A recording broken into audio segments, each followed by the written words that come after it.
Assalamualaikum warahmatullahi wabarakatuh. Perkenalkan, nama saya Mega Tafiani, mahasiswa Muhammadiyah Pontianak, Prodi Sistem Informasi, kelas 3B.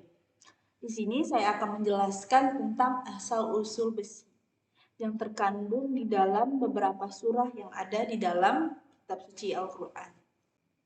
Besi merupakan unsur kimia dengan simbol Fe. Benda padat ini adalah unsur keempat terbesar pada kerak bumi. Berbeda dengan benda lainnya, besi memiliki keistimewaan tersendiri. Bahkan beberapa kali disebutkan di dalam Al-Quran. Dan terdapat surah khusus yang bernama surah Al-Hadid, yang artinya besi. Apakah besi buatan manusia?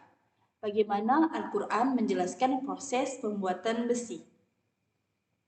Besi termasuk benda dari langit. Besi merupakan salah satu benda yang banyak manfaat bagi kelangsungan hidup manusia. Benda padat ini bisa digunakan untuk membangun jalan, membangun rumah, juga digunakan untuk keamanan. Ternyata, besi bukanlah buatan manusia, melainkan benda yang diturunkan Allah Subhanahu wa taala dari langit. Allah Subhanahu wa taala berfirman dalam surah Al-Hadid ayat 25. Dan kami turunkan besi yang padanya terdapat kekuatan yang hebat dan berbagai manfaat bagi manusia. Quran surah Al-Hadid ayat 25. Kata kami turunkan dalam Al-Quran tersebut merujuk kepada besi. Makna harfiahnya adalah besi merupakan benda yang diturunkan dari langit. Ini menjelaskan bahwa besi diciptakan untuk memberikan manfaat bagi kehidupan manusia.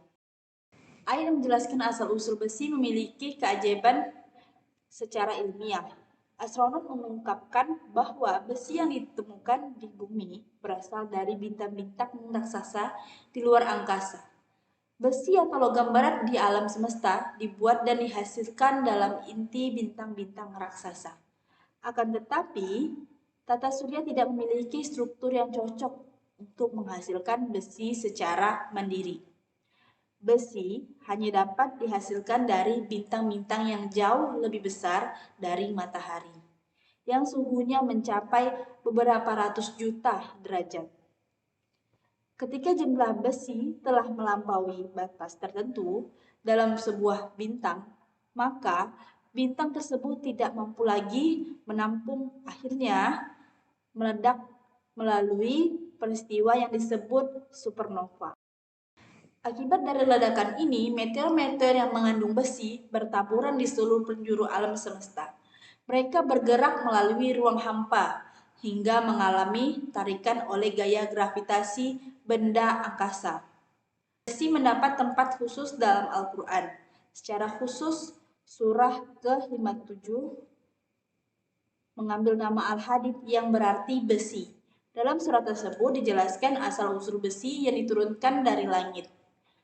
Manusia di bumi kemudian mengolah untuk digunakan agar bermanfaat. Teknologi pengolahan besi ternyata sudah dikuasai sejak zaman Nabi. Sejak zaman Nabi Daud alaihissalam. Al-Quran menjelaskan bagaimana Nabi Daud mengolah dan membuat baju dengan cara melunakkannya, membuat baju besi dengan cara melunakkannya. Hal ini sebagaimana dijelaskan dalam Al-Quran, dan sesungguhnya telah kami berikan kepada Daud karunia dari kami dan berfirman, hai gunung-gunung dan burung-burung, bertasbihlah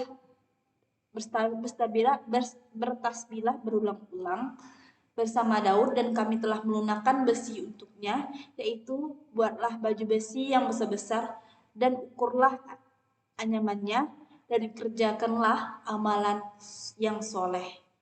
Sesungguhnya aku melihat apa yang telah kamu kerjakan. Quran surah Al-Sabah ayat 10-11.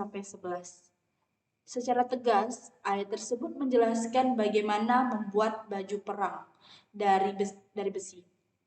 Ibnu Katsir mengutip pendapat Hasanul Basri bahwa anugerah yang diberikan Allah Subhanahu wa taala kepada Nabi Daud alaihissalam. Salah satunya adalah kemampuan yang luar biasa dalam menipiskan atau memipihkan dan membakar tempaan besi tersebut. Nabi Daud tidak perlu membakar besi terlebih dahulu untuk memipihkannya dengan palu. Namun, cukup dengan lipatan-lipatan tangannya, sebagian dilakukan tukang jahit. Sekian informasi tentang asal-usul besi yang telah saya jelaskan dan saya selaraskan dari pendapat Al-Quran dan pendapat para ilmuwan. Semoga bermanfaat untuk kita semua. Mohon maaf jika ada kesalahan. Wassalamualaikum warahmatullahi wabarakatuh.